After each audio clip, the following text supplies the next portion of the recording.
The breeze at LAX was dry and sharp, whipping strands of my hair across my cheeks as I adjusted my grip on the rolling suitcase. People rushed past in waves, laughing, dragging kids wheeling carts, heavy with luggage. But I stayed still by the passenger drop-off, where I'd been standing for nearly 10 minutes. I scanned the curb again. No sign of Jace. I glanced at my phone. Nothing. He'd said 11 euro sharp. I'd arrived 5 minutes early like I always did. My hand tightened on the leather strap of my carry-on, a gift from him.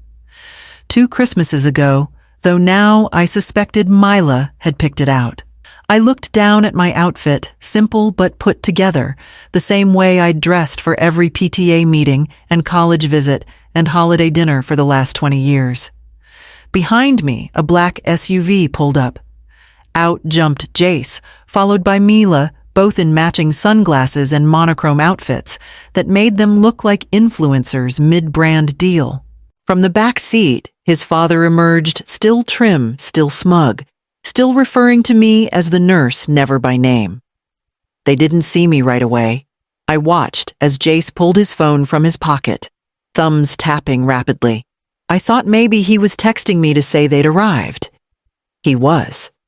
My phone buzzed. "The plane's not for you. Push your luggage to the train." I reread it. Once. Then again. Was it a joke? I looked up. They were laughing. Not at me, at something Mila said probably. But I couldn't hear them over the rolling thunder of suitcase wheels and departure calls. Still, Jace met my eyes for a second. Just a second. Then turned back toward the terminal. My mouth opened, but I didn't call out. My fingers hovered over my phone.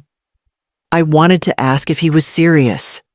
I wanted to believe there was a misunderstanding, a booking error, something that could explain away the way they breezed past me without slowing down.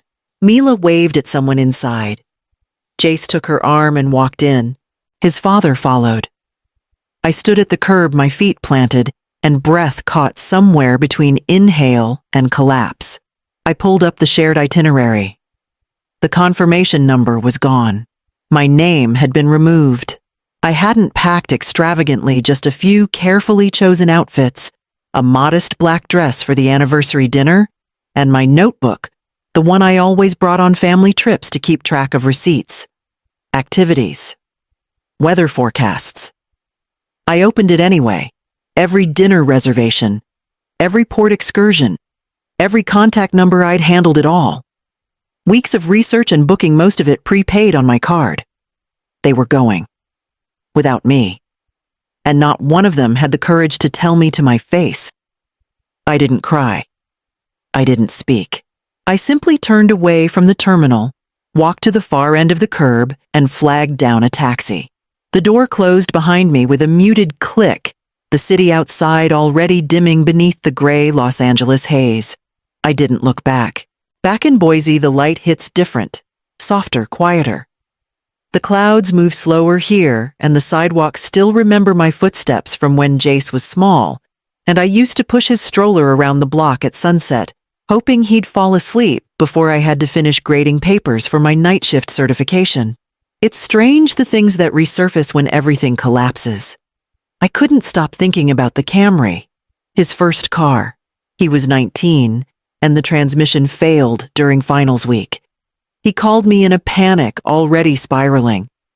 I left work early, loaned him my car, and spent my weekend negotiating with a mechanic, putting the repair on a card I was still paying off 3 years later. He never asked if I needed help covering it. Then there was the lease. His first apartment in Portland junior year. He wanted to live off campus, said dorms were too noisy. I co-signed without hesitation. I told myself it was normal, what any parent would do. When he defaulted 1 month because of a work-study glitch, I paid that too. I didn't even bring it up. What was the point? Mila entered the picture, not long after he moved to LA. Polished, confident, the type of woman who could command a room with one glance and dim it with the next.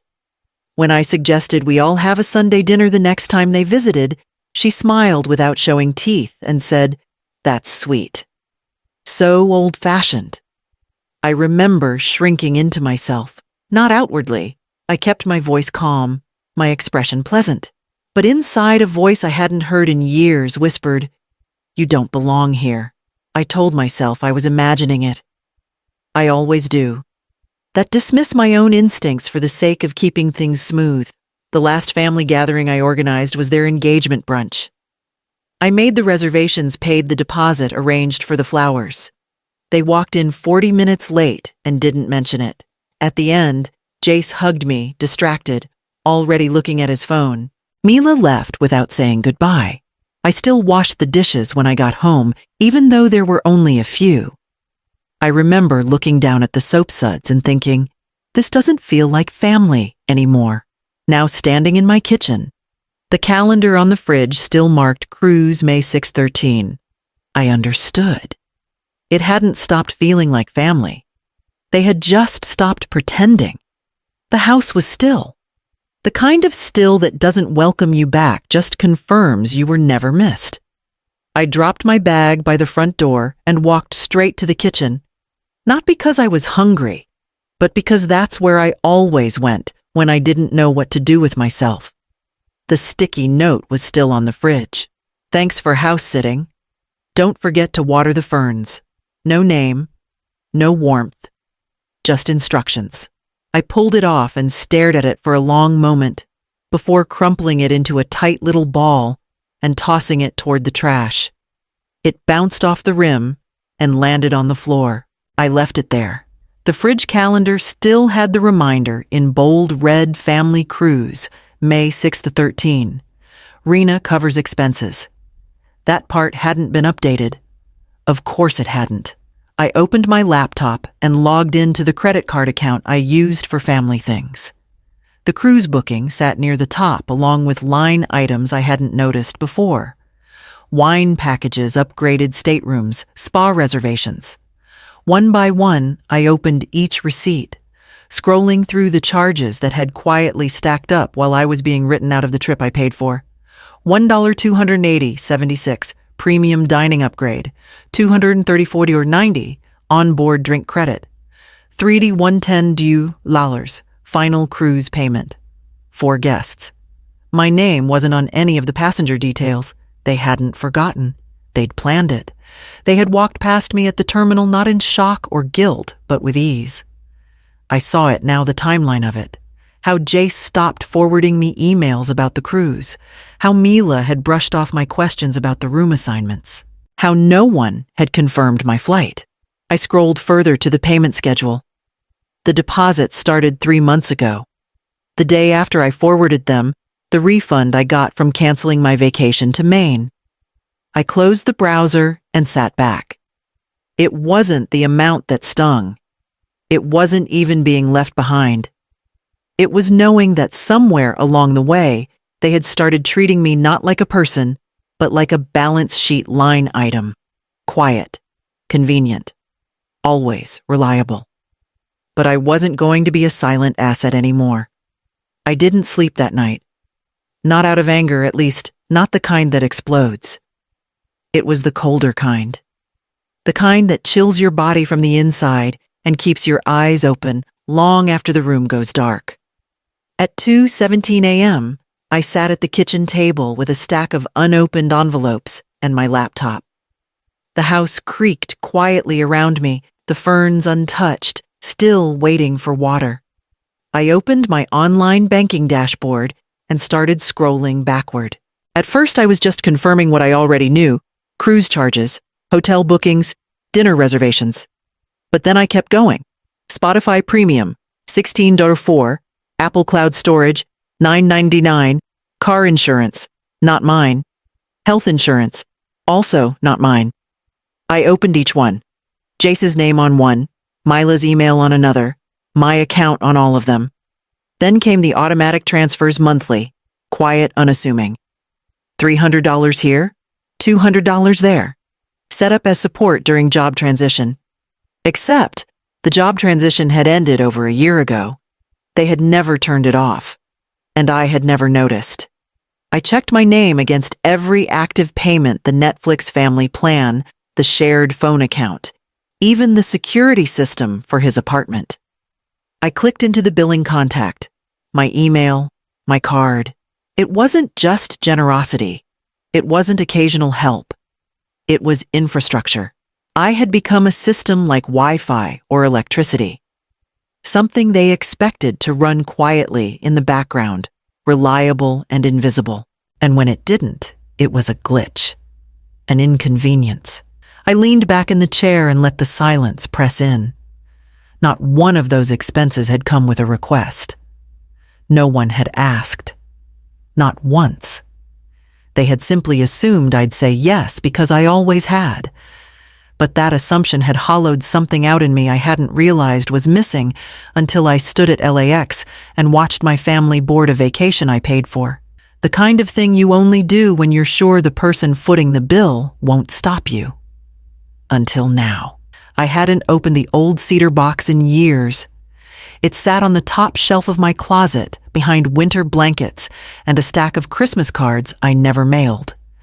I pulled it down without knowing why, only that something in me needed to see it, needed to remember who I was before all this. Inside were things I used to keep close photos of Jace when he was little. A napkin from the diner where Willa and I used to meet every Thursday, a birthday card from Grandma Evie with a pressed flower tucked inside. And near the bottom, folded into quarters, was Willa's handwriting on pale blue stationery. I hadn't remembered keeping this letter. If he ever makes you feel invisible, remember no one has a right to build comfort on your back. Not even your own child. Especially not him. I read it twice, then again. Her words were blunt the way she always was with me. Not cruel. Just clear. Willa never softened things for the sake of peace. I used to envy that in her, how she said what needed saying and never apologized for it. She'd written this a year before she died. At the time, I thought it was overly dramatic. Jace had just moved to LA, and I'd mentioned I felt like he was drifting. She'd warned me, "Don't teach him that you're disposable by acting like you're unshakable." I didn't listen. Now her words sat in my lap, heavy and unblinking. I folded the letter back along its original creases and returned it to the box.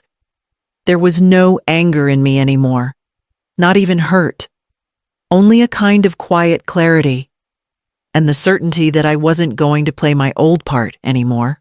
The first thing I did was unlink the credit card from the shared phone plan. It took 3 clicks and a security code sent to my email. No confirmation email came from Jace. No question. No call, just a clean removal. It felt like cutting a string that had once held a kite, one that had never belonged to me. Next was the cruise line. I found the booking confirmation buried in my inbox. I hovered over the Manage Reservation tab for a few seconds, then opened it.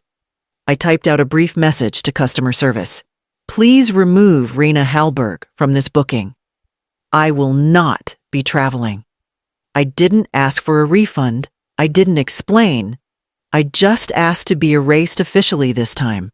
Then I logged into my online banking account and began the quiet surgical work of undoing years of automatic generosity. I stopped the monthly transfer to Jace's account. Disabled auto pay for the insurance policy he'd forgotten was in my name. Flagged the HVAC financing tied to my credit, the one he said he'd cover once the promotion started hitting, 4 years ago. Every time I clicked cancel or remove, a tiny knot inside me loosened. Not with satisfaction, not with spite, with a stillness that felt almost medicinal. Like I was lowering the volume on a noise I hadn't realized was screaming in my ears. I logged into the credit union site next. The co-signed apartment lease was still active, though I hadn't received a rental update in over a year. I sent a formal request to remove my name.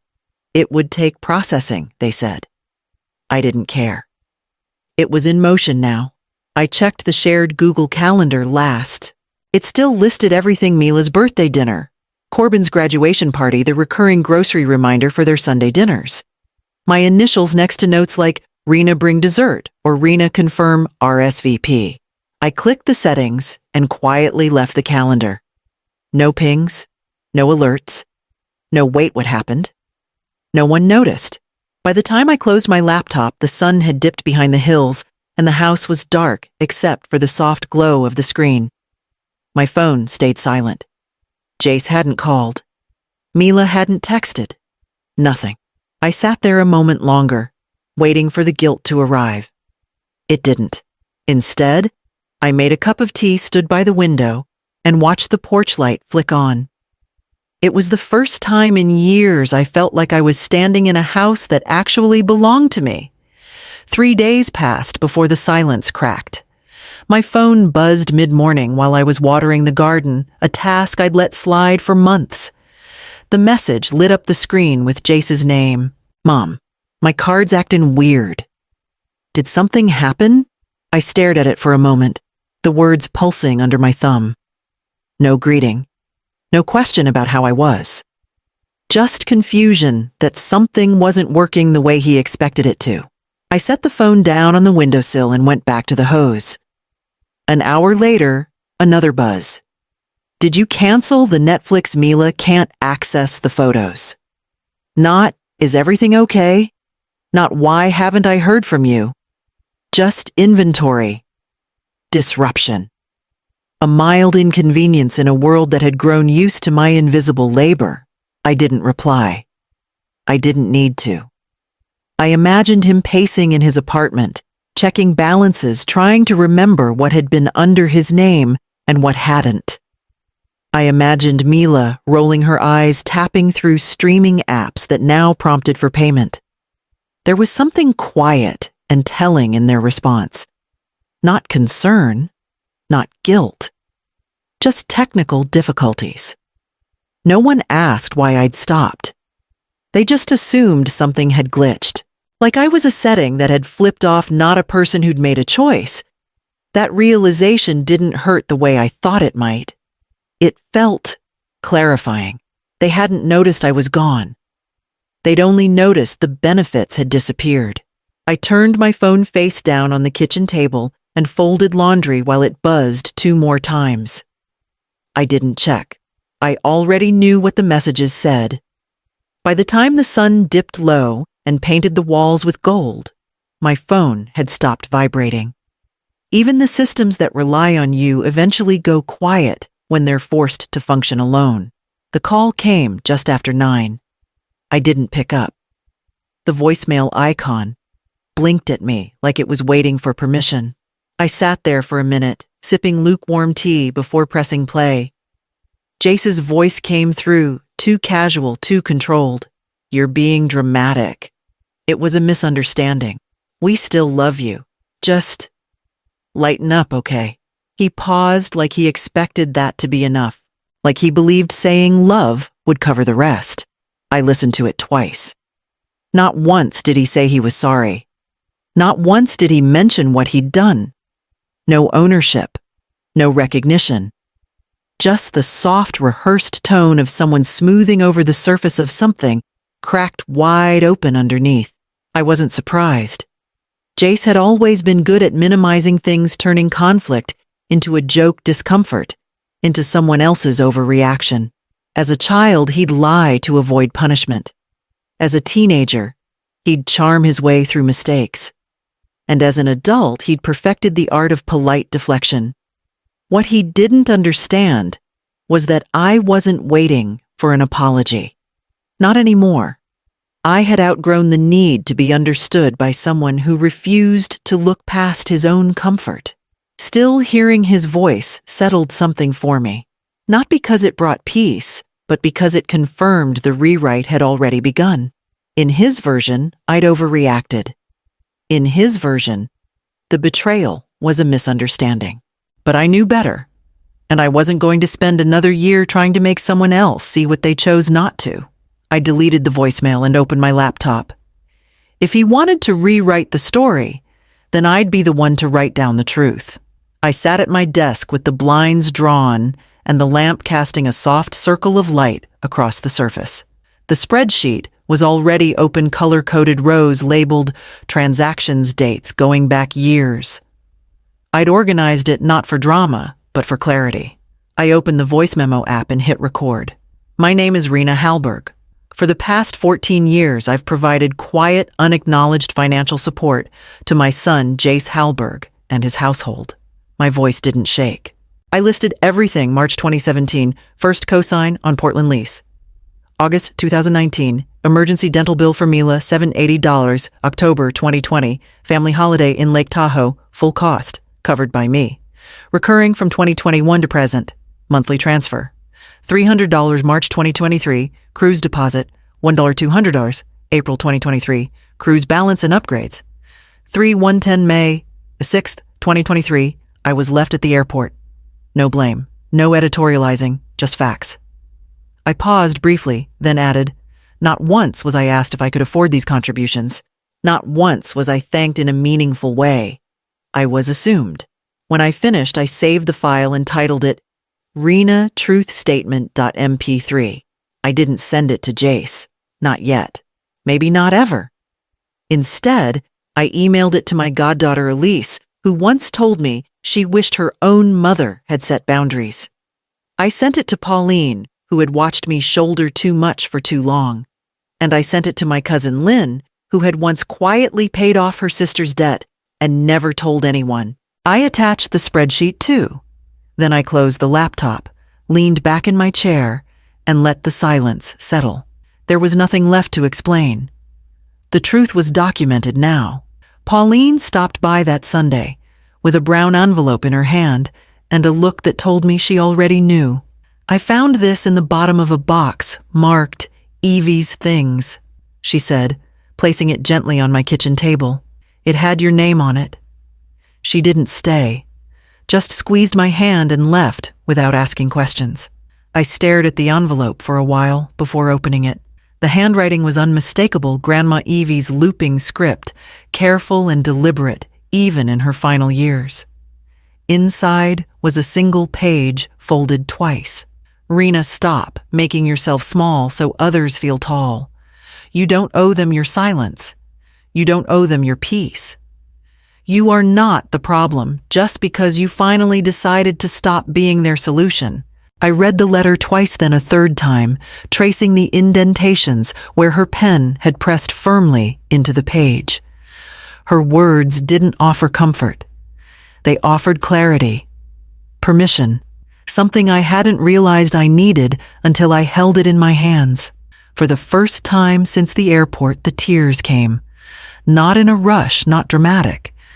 Just quiet, steady release. Not because of the hurt, but because someone had seen me. Someone had named it long before I was ready to admit it. I folded the letter and slipped it into the drawer beside my bed. Not to hide it, but to keep it close. That night, I slept with the window cracked open, the cool air brushing past my skin. No dreams, no phone alerts. Just stillness. In the morning, I knew what I had to do next.